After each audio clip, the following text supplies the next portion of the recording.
Drama ini berjudul Unnatural Death. Tokoh utamanya adalah Misumi Mikoto. Misumi adalah seorang ahli forensik di sebuah lembaga otopsi eksternal bernama Unnatural Death Investigation. Jadi bila seseorang meninggal, lalu pihak kepolisian tidak bisa melakukan otopsi, maka pihak kepolisian akan minta tolong kepada lembaga tempat Misumi bekerja itu untuk melakukannya dan nanti lembaga itu akan dibayar. Kurang lebihnya seperti itu cara kerjanya ya guys.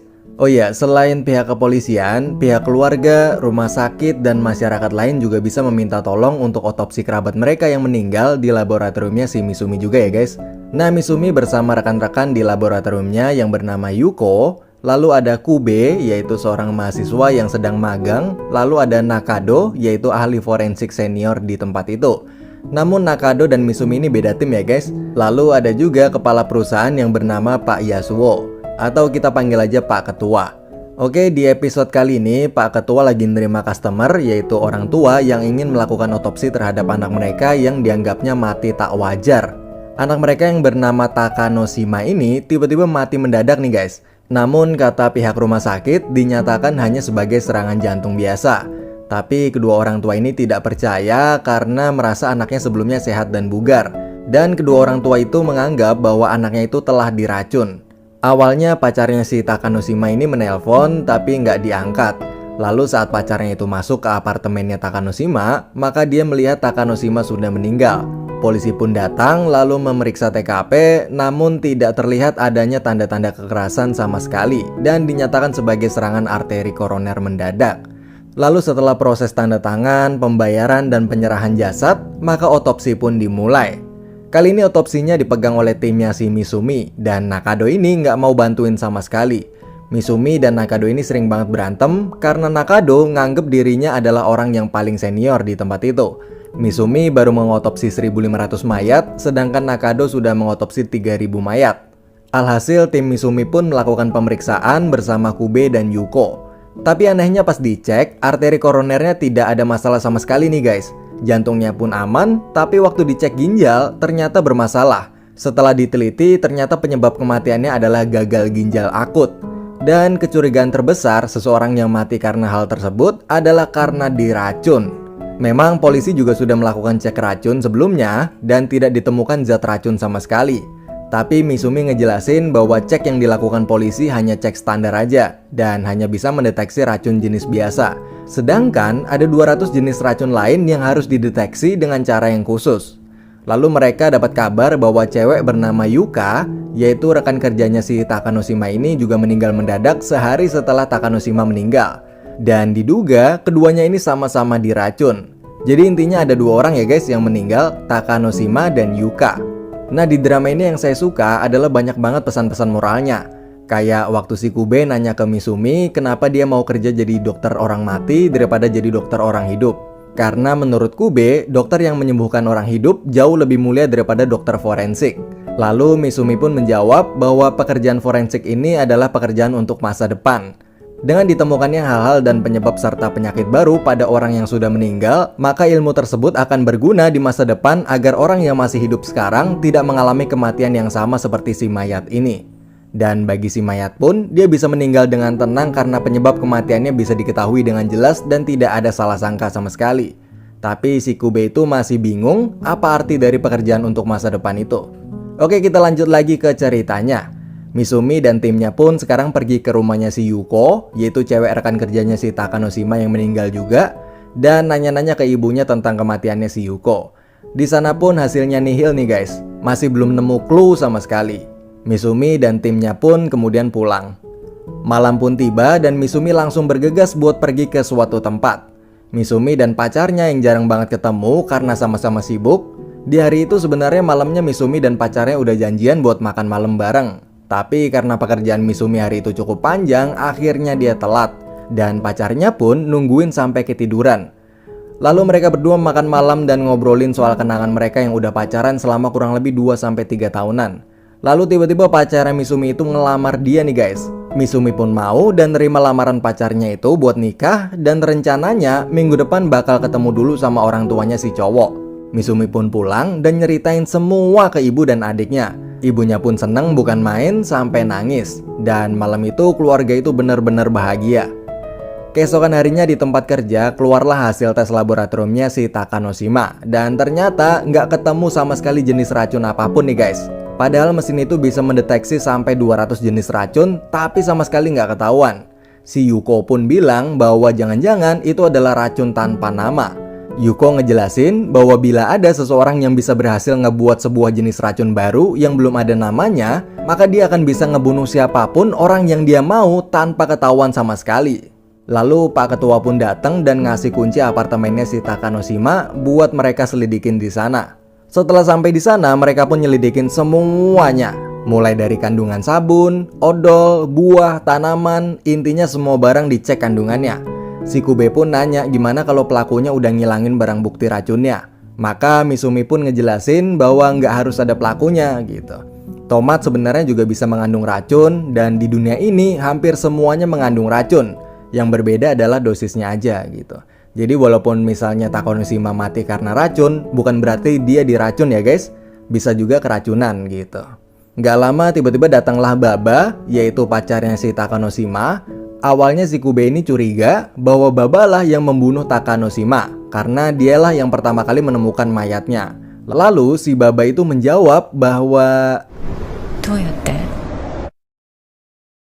Kube pun masih keingetan kata-kata dari si Yuko bahwa bila seseorang bisa membuat racun tanpa nama, maka dia bisa membunuh siapapun sesukanya. Tapi Misumi pun langsung minta maaf karena udah nggak sopan dan nyuruh timnya untuk pergi. Di sini saya sendiri juga awalnya ngira bahwa Babalah pembunuhnya nih guys. Lalu besoknya tim Misumi itu pergi dan memeriksa kantor dan meja tempat Takanoshima kerja. Dan pas dicek barang-barang di mejanya, Misumi nemuin suatu cookies atau kue kering yang sama dengan yang ada di makamnya si Yuka nih guys, yang meninggal bareng si Takanoshima itu. Misumi ingat pas ke rumahnya si Yuka, dia ngeliat kue sajen yang sama persis bentuknya. Dan tiba-tiba teman sekantornya Takanoshima itu bilang bahwa ada rumor kalau Takanoshima dan Baba sebenarnya bentar lagi mau nikah. Tapi si Takanoshima itu rumornya selingkuh sama si Yuko. Dan rumor yang beredar di kantor adalah si Baba ini ngeracun Takanoshima dan Yuko karena sakit hati. Kepala kantor pun ngajak Kube buat ngunjungin tempat kerjanya si Baba yang masih satu gedung sama Takanoshima. Dan pas Kube lihat si Baba lagi kerja, ternyata kerjaannya si Baba itu di sebuah laboratorium. Dan si Baba kelihatannya lagi ada penelitian suatu zat racun berbahaya. Kecurigaan pun menguat. Misumi, Yuko, dan Kube mulai yakin bahwa Babalah yang ngeracun mereka berdua lewat kue kering atau cookies tadi, menggunakan sebuah racun yang tanpa nama. Tapi pas dicek kandungannya di kantor, hasilnya nihil. Kue itu nggak mengandung racun sama sekali dan justru higienis. Semua pun mulai frustasi dan hampir nyerah nih guys. Dan udah berencana buat ngebuat laporan ke orang tuanya si Takanoshima bahwa Takanoshima itu memang beneran mati mendadak dan belum bisa diketahui. Tapi malamnya si Misumi dan Kube nginep di kantor dan semalaman terus nyelidikin. Dan Kube pun baru sampai kantor, dia habis dari kantornya si Takanoshima dan nanya-nanya sama orang di sana. Katanya Takanoshima habis pulang dari kunjungan kerja di luar negeri. Misumi pun kaget, lalu Misumi ngelihat kotak kuenya dan di belakangnya ada tulisan Arab. Lalu Misumi itu nanya Takanoshima itu kunjungan ke luar negerinya kemana gitu. Kube pun menjawab bahwa kunjungannya itu ke Arab Saudi. Misumi pun langsung googling dan yap, ternyata di Timur Tengah lagi ada virus corona yang bernama MERS. Misumi pun langsung lari dan segera ngasih pengumuman ke seluruh gedung di kantornya tentang virus corona atau MERS ini. Semua orang di seluruh gedung pun panik dan pas mayatnya Takanoshima itu dites PCR, ternyata beneran positif corona nih guys. Berita pun langsung menyebar dan yap, kondisinya pun langsung kayak yang sekarang kita rasain ini. Mulai dari tim medis yang nge-lockdown seluruh lokasi gedung dan nyemprot desinfektan di mana-mana, wajib cuci tangan, masker dan lain-lain. Pokoknya persis deh seperti sekarang. Nah, situasi saat itu benar-benar tegang dan setelah semua itu akhirnya Pak Ketua ngasih konferensi pers dan ngejelasin semuanya. Dan Pak Ketua pun nutup dengan kalimat, dari situ si Kube mulai ngerti dan paham tentang arti pekerjaan untuk masa depan ini. Dan setelah semua kejadian itu, malamnya benar-benar sedih banget nih guys. Berita pun menyebar kemana-mana dan seluruh Jepang nyalahin keluarga Takanoshima itu karena si Takanoshima nggak karantina diri sendiri pas habis pulang dari Arab dan pas lagi sakit flu.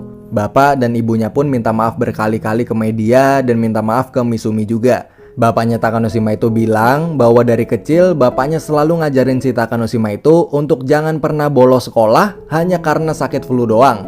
Mungkin dari situ Takanoshima jadi seorang pekerja keras yang gak pernah bolos kerja walaupun lagi sakit flu. Tapi nggak disangka flu-nya itu justru mematikan dan nular ke Yuko, dan akhirnya Yuko pun juga ikut meninggal. Nama baik dari Takanoshima pun hancur dan akan dikenang sebagai penyebab kematian banyak orang. Baba, yaitu pacarnya si Takanoshima itu, kemudian datang dan ngasih bukti bahwa sebelumnya Takanoshima sempat cek kesehatan di rumah sakit tapi dia dinyatakan sehat nih guys. Tapi Misumi ngejelasin bahwa dalam pengecekan kesehatan biasa nggak ada proses PCR. Alhasil tes kesehatan biasa nggak mampu deteksi virus corona. Intinya si Baba masih nggak percaya dengan kejadian yang menimpa Takanoshima pacarnya itu.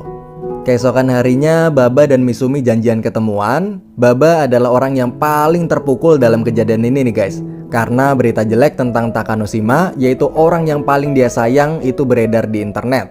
Mereka berdua saling bercerita dan Misumi pun berusaha menguatkan si Baba. Baba juga berkata bahwa rumor tentang Takanoshima yang berselingkuh dengan Yuko sebenarnya nggak benar.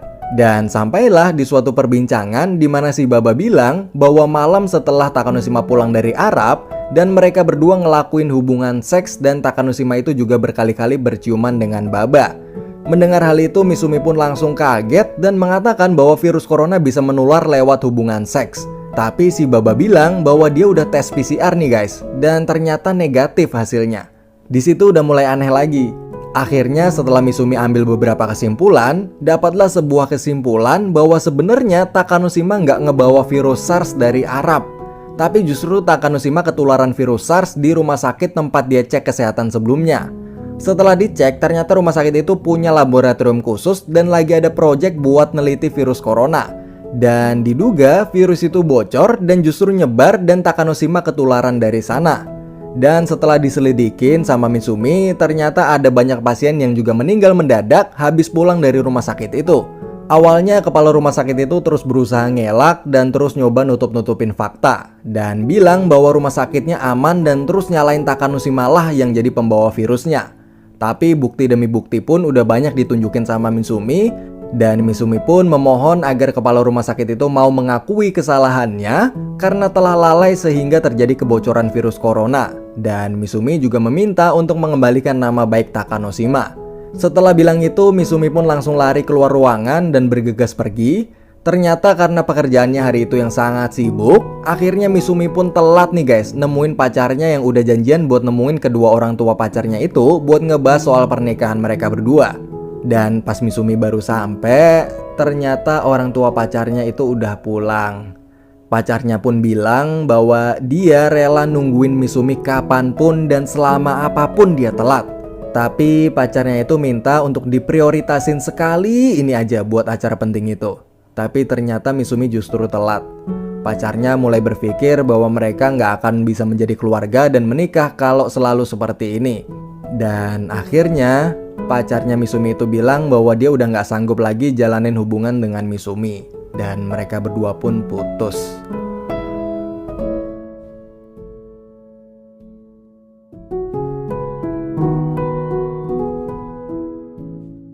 Akhirnya keesokan harinya kepala rumah sakit dan jajarannya itu melakukan konferensi pers dan mengakui semua kesalahan mereka. Dan menyatakan bahwa Takanoshima adalah korban dari kelalaian mereka. Nama Takanoshima pun pulih dan akhirnya Takanoshima bisa beristirahat dengan tenang.